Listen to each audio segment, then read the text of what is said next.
Hola a todos, sean muy bienvenidos a Más Allá del Estetoscopio, el podcast donde yo, el Dr. Reniel Íñiguez, repasaré casos que han impactado mi formación. ¡Wow! ¿Cómo ha pasado el tiempo? Ya casi termino mi primer año de la residencia y llevamos 12 episodios. Ha sido muy difícil y muy caótico, pero sigo con el podcast porque, como bien lo dijo el mero Vicente Fernández, no me sé rajar. Pero bueno, hoy desentrañaremos el taponamiento cardíaco. Sí, y sin más preámbulos, hay que comenzar. Se trata de un paciente masculino de 52 años con antecedentes de hipertensión, diabetes tipo 2 y enfermedad renal crónica que requiere diálisis. Se presentó en el hospital con falta de aire y dolor en el pecho después de haber faltado a su cita rutinaria de diálisis hace 2 días. Normalmente puede caminar sin problemas, pero al recibirlo en la sala de urgencias notas que depende de una silla de ruedas, ya que no puede dar ni 10 pasos sin comenzar a sentir falta de aire. Últimamente ha estado mareado y con sensación de desvanecimiento, pero nunca se ha desmayado. Su dolor en el pecho comenzó hace un día, es constante y está localizado en su esternón. Experimentó un dolor similar hace un año cuando perdió varias citas de diálisis. Niega tener tos, fiebre, escalofríos, diarrea, estreñimiento o dolor de cabeza. El paciente presentaba hipotensión hasta 92/58 con taquicardia hasta 115. Su saturación de oxígeno era del 92% con una frecuencia respiratoria de 22. El paciente se veía muy mal y letárgico. Sus sonidos cardíacos estaban apagados y tenía distensión yugular hasta su oreja. Tenía edema en ambas piernas con fobia de grado 3. Sus piernas estaban frías como el viento, peligrosa como el mar.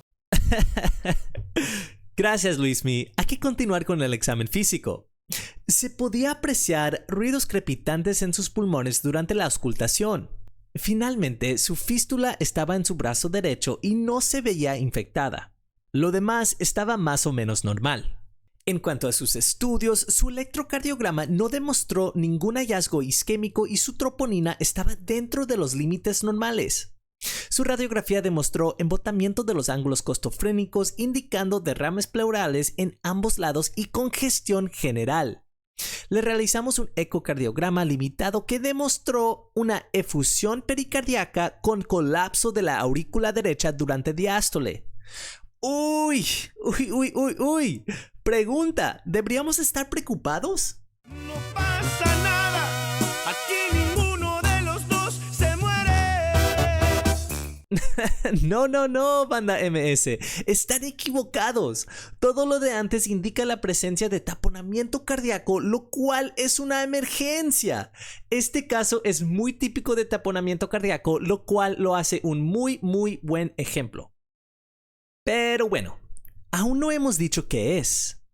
El taponamiento cardíaco ocurre cuando el saco membranoso que rodea el corazón, llamado pericardio, se llena de líquido o sangre, lo que ejerce presión sobre el corazón y limita su capacidad para bombear sangre de manera efectiva, comprometiendo gasto cardíaco.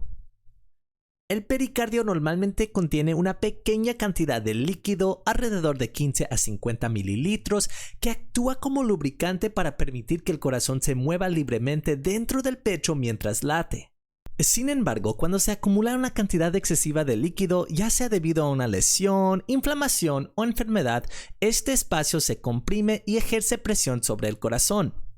Ojo, el corazón y el pericardio tienen tolerancia ya que pueden acomodar un exceso de fluido siempre y cuando haya suficiente tiempo para estirarse. Por eso, no todos los pacientes con efusiones del pericardio tienen taponamiento. Este es un punto clave e importante.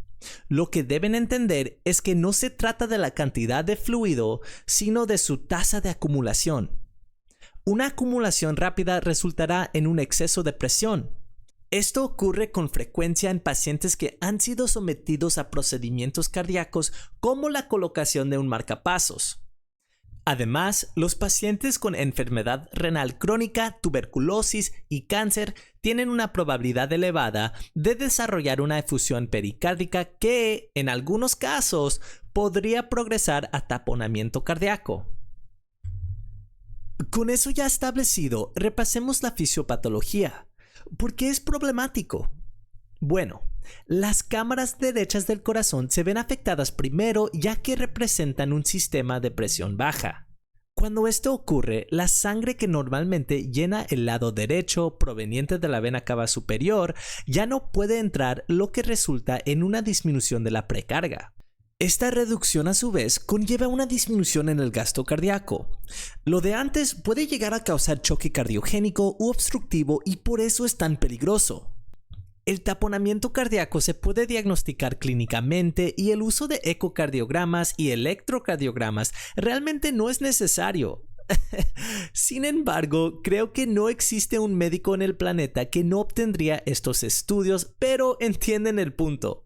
El taponamiento cardíaco es famosísimo por la triada de Beck, que consiste en hipotensión, sonidos cardíacos apagados y distensión yugular.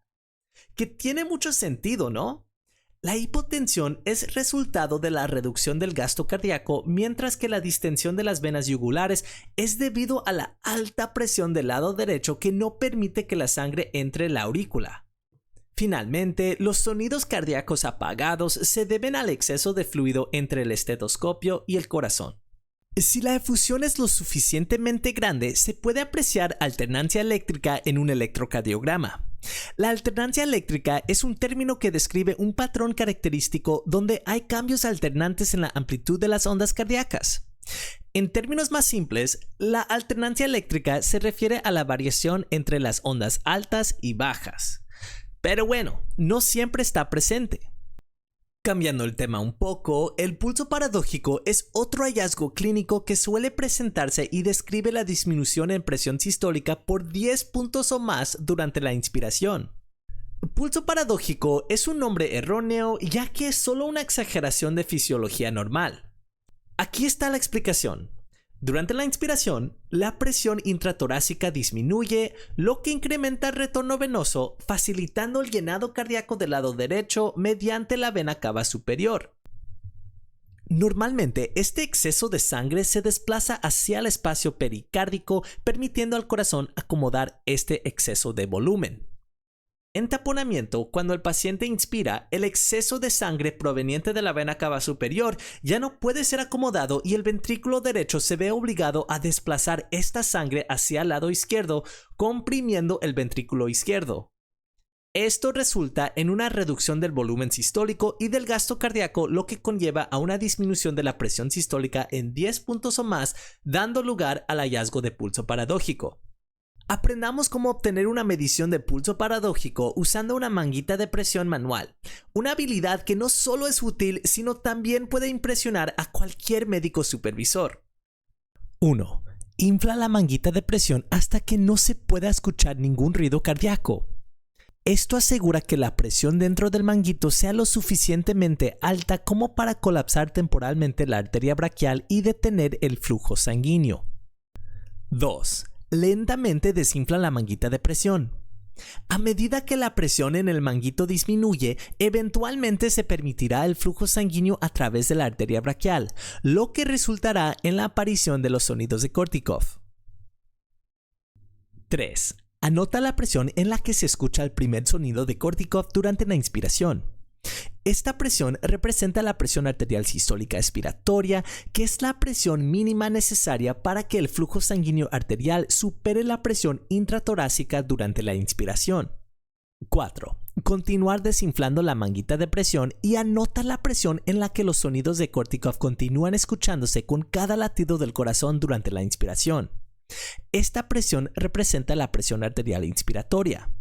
Y por fin, 5.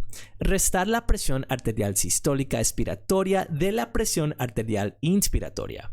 La diferencia resultante es el pulso paradójico, que indica la magnitud de la disminución de la presión arterial sistólica durante la inspiración. Ok, les echaré más carne al tazón. Aunque la triada de Beck es muy común y empieza con hipotensión, una baja presión sistólica no se requiere para hacer el diagnóstico. Por cierto, existe hipotensión relativa. Pensemos en un paciente con hipertensión crónica no controlada. Es posible que este paciente presente con una presión normal o hasta elevada y con taponamiento. Por ejemplo, si normalmente tiene una presión sistólica de 150 en casa, una presión sistólica de 120 es, entre comillas, normal, pero relativamente baja para el paciente. Así que la falta de hipotensión no descartará taponamiento. Les menciono esto aquí porque es una pregunta desafiante que los médicos supervisores suelen preguntar. Ahora están listísimos. Puras bombas de conocimiento. ¡Venga! Pero bueno, vámonos un poco más allá del estetoscopio y aprendamos cómo se trata. El tratamiento definitivo es la pericardiocentesis, un procedimiento en el cual se introduce una jeringa en el espacio pericárdico para extraer el fluido acumulado. Por lo general, se coloca un drenaje con una llave de control para regular el flujo de salida. Este drenaje se retira cuando ya no hay flujo o cuando se extraen menos de 50 mililitros de líquido en 24 horas. Este procedimiento suele ser realizado por cirujanos cardiotorácicos, cardiólogos o radiólogos intervencionalistas. Sin embargo, en casos de emergencia y recursos limitados, los urgenciólogos también pueden llevar a cabo este procedimiento. Ok, ¿qué medidas podemos tomar para estabilizar al paciente mientras esperamos la pericardiocentesis? Debemos recordar que estos pacientes dependen de su precarga. Por lo tanto, se puede considerar la administración de entre 1 a 2 litros de fluidos intravenosos, aunque con cautela para no aumentar demasiado la poscarga del corazón, lo cual podría dificultar su función. Además, se puede administrar vasopresores como noradrenalina o dopamina. Sin embargo, es importante tener en cuenta que la noradrenalina requiere una línea central, lo cual puede no ser ideal, especialmente si se espera realizar una pericardiocentesis. Igual y sí, una línea central suele ser inevitable en pacientes que han progresado a choque.